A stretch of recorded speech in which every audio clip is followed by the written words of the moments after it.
በቅዱስ ጊዮርጊስ ላይ መከራ ሥቃይና እንግልት ታጸናበት። በእንጨት አሰቅሎ ሥጋውንም በመቃጥን አስተፈተፈው።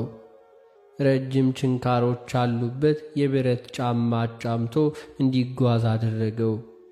ደሙ ፈሰሰ፣ ሥጋው ተበጣጠሰ፣ አጥንቱ ደቀቀ፣ መጓዝ ተሳነው። እግዚአብሔር ቅዱሳንን የሚያጸና አምላክ ቅዱስ ጊዮርጊስን መከራውን ተቋቁሞ ተጋድሎውን እንዲቀጥል አደረገው። እንደገና ዱድያኖስ በሰባ ችንካር አስቸንክሮ በእሳት ሁሉ አስተኩሶ አናቱን በመዶሻ አስቀጥቅጦ በሆዱ ላይ የድንጋይ ምሰሶ አሳስሮ እንዲያንከባልሉት አደረገ። ቅዱስ ጊዮርጊስ የማይሞት ቢሆን ሥጋውን በመርዝ አስተክልሎ ጨው ነሰነሰበት። ሥጋው እንዲሁ ተቆራርጦ ወደቀ። በዝግ ቤት ሁሉ ትተውት ሄዱ። እግዚአብሔር በእጁ ዳሶ አስነስቶ ገና 6 ዓመት ስለ ስሜ ትጋደላለ፣ 3 ጊዜ ትሞታለ፣ በ4ተኛው ታርፋለ ብሎ በመከራው ጸንቶ የድል አክሊልን እንዲቀዳጅ ቃል ገባለት።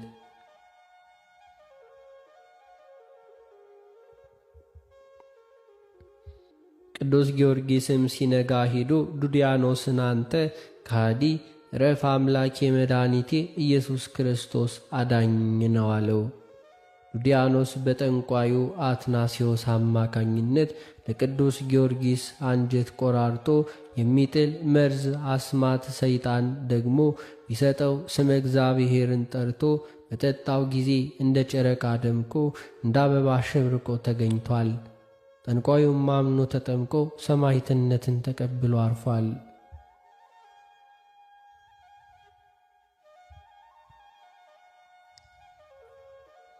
ቅዱስ ጊዮርጊስን መርዙ አልገድለው ቢል በመንኩራኩር አስፈጭቶ ከጥልቅ ጉድጓድ ጥሎ ደንጋይ አትሞበት እንዲሁ ተመለሰ።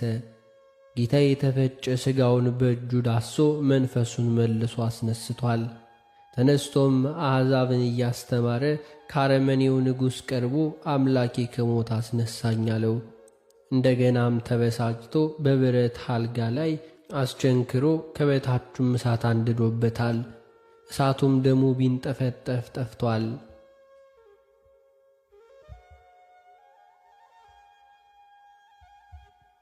ቅዱስ ጊዮርጊስ የኢየሱስ ክርስቶስን ማንነት ይገልጥ ዘንድ ሙታንን አስነስቶ የደረቁ እጽዋቶችን አለምልሞ ብዙ ታምራትን ቢያሳየው ንጉሥ ዱድያኖስ የሚያደርገው ግራ ገባው። በመንኩራኩር ፈጭታችሁ ከተራራ ላይ ወስዳችሁ ንዙት አለ። እንደ ታዘዙትም አደረጉ። ሥጋው ያረፈበት ሳር ቅጠሉ፣ ድንጋዩና እንጨቱ ሁሉ ጊዮርጊስ ቅዱስ ለእግዚአብሔር፣ ጊዮርጊስ ሰማዕቱ ለእግዚአብሔር እያሉ አመስግነዋል። እግዚአብሔርም ቃል ሕያው ነውና 3ኛ ከሞት አስነስቶታል። መከራና ሥቃይ ያጸኑበት ጭፍሮቹ የቅዱስ ጊዮርጊስን መነሳት አይተው ደንግጠውና ፈርተው ከእግሩ ስር ወደቁ፣ አምነው ተጠመቁ።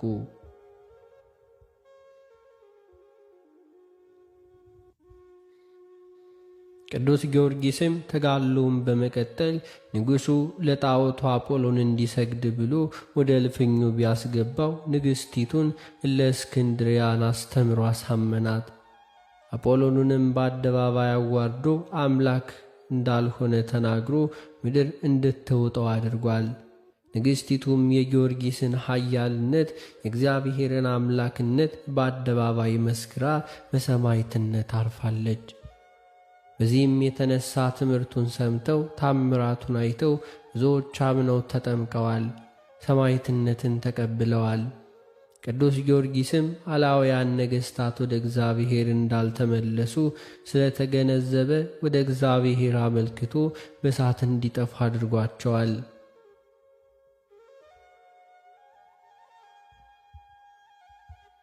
በእምነታቸው ምክንያት ስደት፣ እስራት፣ ግዞት፣ ስድብ፣ ነቀፌታ ቢደርስባቸው መከራውና ስቃዩን እንግልቱንና እስራቱን ስደቱን በአኮቴት የሚቀበሉ ምእመናን ጸዋዖ መከራን ለመግለጽ ቤተ ክርስቲያን እንደዚህ ያሉ አማኞችን ሰማዕት ዘእንበለ ደም ትላቸዋለች።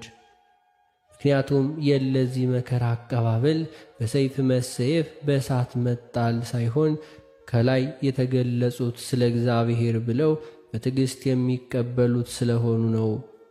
በዚህም ተጋድሏቸው ሰዎችና ልዩ ልዩ ሥቃይ የሚደርስባቸውን የአማንያንን ጭምር ወደ ክርስትና እየጠሩ የሰማዕትነትን ነገር የሚያበቁ መሆናቸው ነው።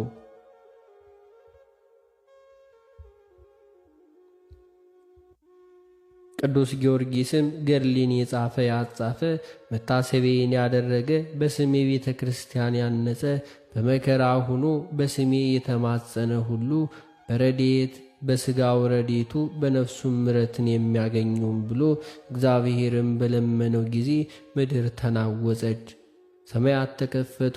ጌታ መላእክቱን ነቢያቱን ሐዋርያቱን አስከትሎ ሰላም ላንተ ይሁን ወዳጄ ጊዮርጊስ ሆይ የለመንከውን ይሁንልህ ይደረግልህ ብሎ ከማኅበረ ሰማዕታት መካከል የሚመስል የሚስተካከል የለም ብሎ ቃል ኪዳን ገባለት።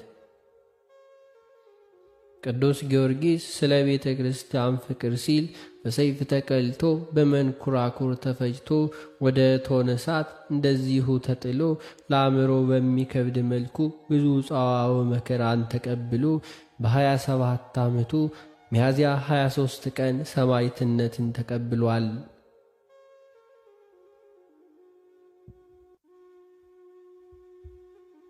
እግዚአብሔርም ሰማዕታትን በደም ቅዱሳንም በተጋድሎ ያጸና አምላክ ስለ 7 ዓመት ተጋድሎ ለቅዱስ ጊዮርጊስ 7 የአክሊላትን ነገር አቀዳጅቶታል።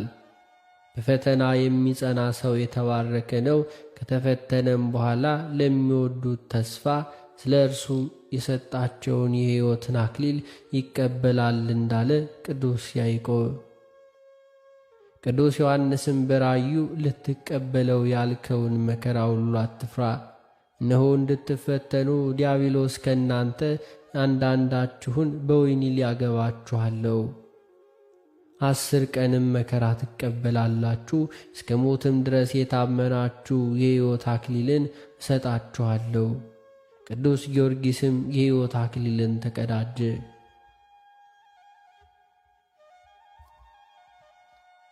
በአጠቃላይ እኛ ክርስቲያኖች የቅዱሳን ወዳጆች የሰማዕታት ልጆች ነንና በሃይማኖታችን ጸንተን በእምነታችን ምክንያት የሚመጣብንን ማንኛውንም መከራና ፈተና ተቋቁመን እስከ መጨረሻው በሃይማኖት በምግባር በትሩፋት በንስሐ እንመላለስ።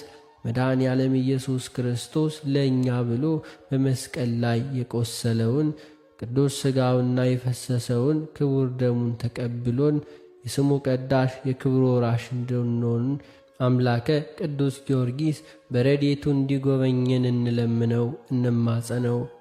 የቅዱሳንን የሰማዕታትን የነቢያትን የሐዋርያትን በዓልና ዝክር ስንዘክር ተጋድሏቸውን እያሰብን መትጋት ይኖርብናል።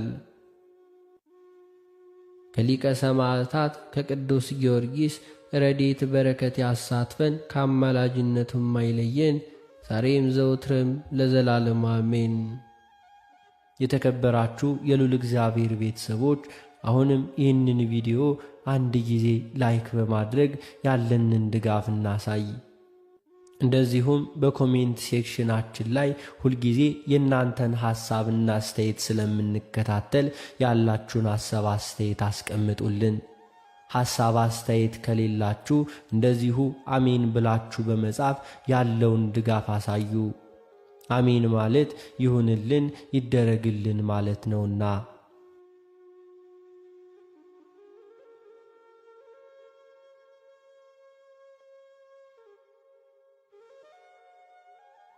የተከበራችሁ የልዑል እግዚአብሔር ቤተሰቦች ከዚህ በመቀጠል የጻድቁ አባታችን የአቡነ ኤዎስጣቴዎስን በጥር ወር የሚነበበውን ገድላቸውን እናሰማለን። በስመ አብ ወወልድ ወመንፈስ ቅዱስ አሐዱ አምላክ አሜን። አንድ አምላክ በሚሆን በአብ በወልድ በመንፈስ ቅዱስ ስም እናምናለን፣ ዛሬም ዘወትርም ለዘላለም አሜን።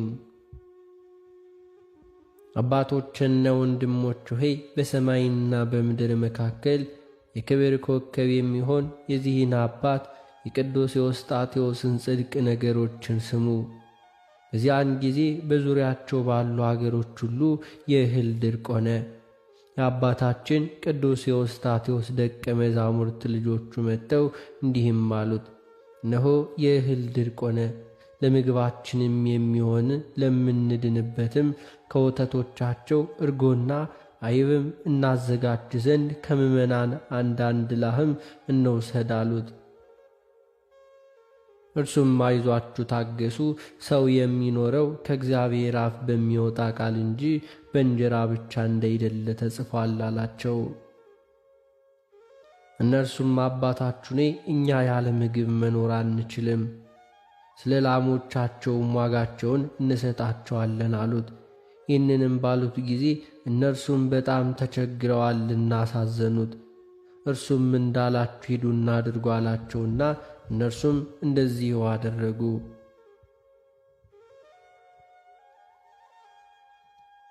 አባታችን ቅዱስ ኤዎስጣቴዎስም የእህል ድርቅ ወራት ባለፈ ጊዜ ልጆቹን ላሞቹን ለባለቤቶቻቸው መልሱ አላቸው። እነርሱም የላሞቹን ወተት በመጠጣታቸው በዚያን ጊዜ ለምዕመናን ላሞችን መመለስ እምቢ አሉ። ስለዚህም ነገር አባታችን ኤዎስጣቴዎስ ወደ እግዚአብሔር አብ ጸለየ። ለዚህም ላሞች ሞቱ። ልጆቹም ይህንን ድንቅ ነገር ባዩ ጊዜ ድንጋይ ተሸክመው መጡ፣ እንዲህም አሉት፣ አባታችን ሆይ እኛ እንዳንሞት ይቅር በለን፣ ኀጢአታችንንም አስተስርይልን። ያልከውን ሁሉ በቃልህ ሁሉ ይደረጋልና መሐሪና ይቅር ባይ የሆነ ቅዱስ አባታችን ኤዎስጣቴዎስም ኀጢአታቸውን አቀለለላቸው፣ ባረካቸው፣ እንዲህም አላቸው፣ አትበድሉ ወቁ አላቸው። ይህንንም ብሎ መረቃቸው። እነርሱም በሰላም ተመለሱ።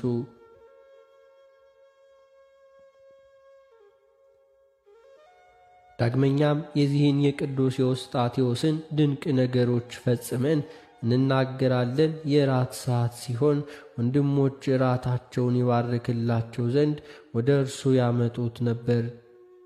ከእርሱም ቡራኬን ተቀብለው ይወስዱ ነበር። ከዚያም በኋላ የራሳቸውንም ምግብ ይመገቡ ነበር። ከዚህም በኋላ ከልጆቹ አንድ በጽዋ መጠጥን ይዞ ወደ አባታችን ኤዎስጣቴዎስ መባ አባ ሆይ ባርክልኝ አለው። አባታችን ኤዎስጣቴዎስም ይህን ብቻ ነው የምባርክላችሁ ወይንስ በቤታችሁ ውስጥ ሌላ አለ አላቸው። ይህን ነገርም ሰምተው ሁላቸውም ደነገጡ። በስውር የሠራነውን አውቆ በግልጥ ይነግረን